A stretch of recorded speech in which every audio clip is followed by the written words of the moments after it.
Okay, so do you remember how we were on the circle of fifths? We saw the clock. We went to the right-hand side of the clock where it was 1 o'clock and 2 o'clock and 3 o'clock and 4 o'clock and 5 o'clock, separated by 5 minutes. That's because we were moving in fifths up the piano on the right-hand side of the piano to deal with sharp signatures, sharp key signatures. And each time we added a sharp, we added in series, F sharp, then C sharp, then G sharp, then D sharp, then A sharp, then E sharp. But we won't talk about that now. We covered the scale of C.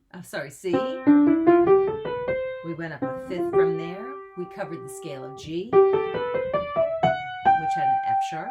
We covered the scale of D, which there's the F sharp, and then we added the C sharp. We went to the scale of A. 3 sharps. You saw the F sharp, you saw the C sharp, and that we added G sharp. Now we're in the scale of E. 4 sharps. We had F sharp, we had C sharp, we added G sharp, and in this scale we added a D sharp. The next scale, as you know, is the B scale. Now I'm playing with my left hand, which makes this a little confusing, but it's the same scale we just went over. The fingering is just awkward if you start with our usual pinky.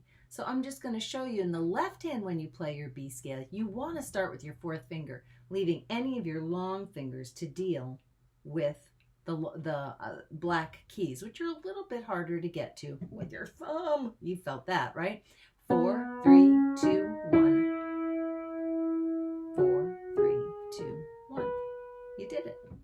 4, 3, 2, 1. 4, 3, 2, 1. Pretty easy, huh? Hey, remember that, and I'm just going to kind of take you to the other side of the clock for a minute, when we went from the C scale, and we went down 5 notes to find the first scale with a flat in it.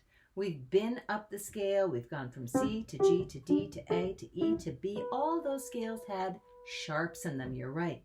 Now we're going to go down. How did we get those sharp scales? We kept going up, up, up, up a fifth. Well, what happens when we go down the scale? It's not an exact science, ladies and gentlemen, and please do not try this at home unless you know what you're doing. Not that anyone's going to get hurt from this, but you know, it's a little loosey-goosey when I go to the left-hand side of the scale, because I'm going to my F guidepost note, and I'm going to build a scale on that note. I come to a B flat. Beautiful. Fingering worked perfectly, except when I went in my right hand, it's not so good. 1, 2, 3. I can't put my thumb under to that note, so I use my 4th finger. Do you remember when we were in the B scale a minute ago? And we went 4, 3, 2, 1, 4, 3, 2, 1. Well, this is just the opposite of that. 1, 2, 3, 4, 1, 2, 3, 4. You only got 10 fingers, ladies and gentlemen, and 88 keys to cover. We have to make them work efficiently. Anyway, where was I? We are talking about the circle of fifths. We were at the center C, and now we're talking about the keys that have flats in them. So I went down 5, and like I said, a little loosey-goosey. We're going to just kind of take this a little casually here. If I went down another fifth, what would I end up on? B. You're right, but didn't we just go through a B scale that had 5 sharps in it? Well, like I said, we're taking this loosely translated. It's actually B flat. Okay, so I'll go down another fifth, and now I'm on E flat, and now I'll go down another fifth, and I'm on A flat, go down another fifth, and I'm on D flat.